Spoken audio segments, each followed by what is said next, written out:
Today, baby, oxtail lasagna. Such a delicacy, so delicious. Now I'm gonna have a few of my shenanigans later. This dish is so close to my heart.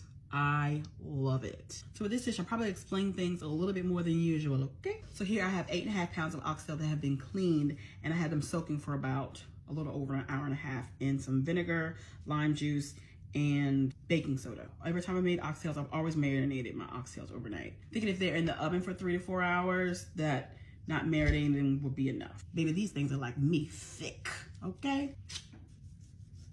I got them all trimmed. Add some avocado oil, 2 to 3 tablespoons of salt, plenty of black pepper, some browning. I don't have any tomatoes, so I'm gonna just use some ketchup.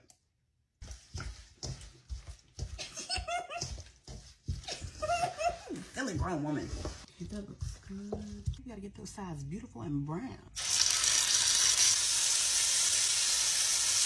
I'm working with 2 pots. Roughly about 1 minute on all sides.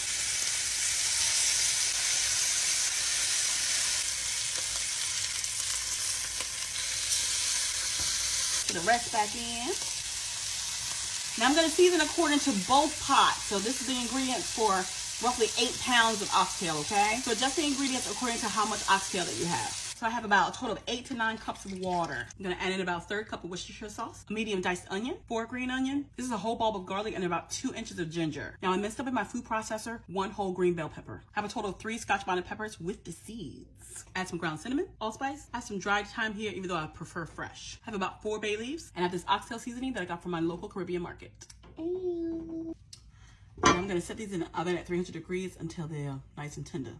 Maybe about 3.5 to 4 hours. Now off camera, I added a beef bouillon cube to each pot. Ooh, tender love. Love so tender. Let us partake in a little snack. This is so good. It is now the next day, and your girl had to break this video up because I had a lot of things to do. Our ricotta mixture is 32 ounces of ricotta cheese, 2 eggs, some garlic powder, about a cup of Parmesan cheese, some salt, add a little dried parsley. Now here I have some pre-made pasta sheets that I'm gonna blanch in some boiling water for about 1.5 to 2 minutes. Now I wanna explain this. The pan that I'm using is very small, so I wanted to ensure that the pan is nice and square. All I have are 9 by 13 pans that are oval at the bottom, and they're not deep enough.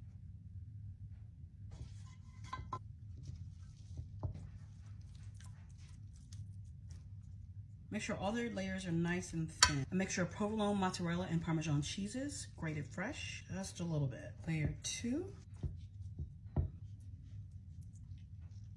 This is layer number 6. Top it off with a nice layer of cheese. Look at the layers in there. Cover and bake at 375 for about 35 minutes. Then uncover, set your broil to high so that the cheese browns. Honey, I'm sweating. So this is how much ricotta I have left, not too much. And this is all the meat I have left.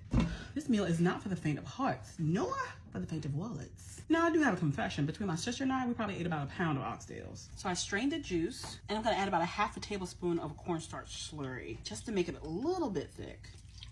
Yes, ma'am, yes, sir. We're gonna let this cool for about 15 minutes before we cut into it.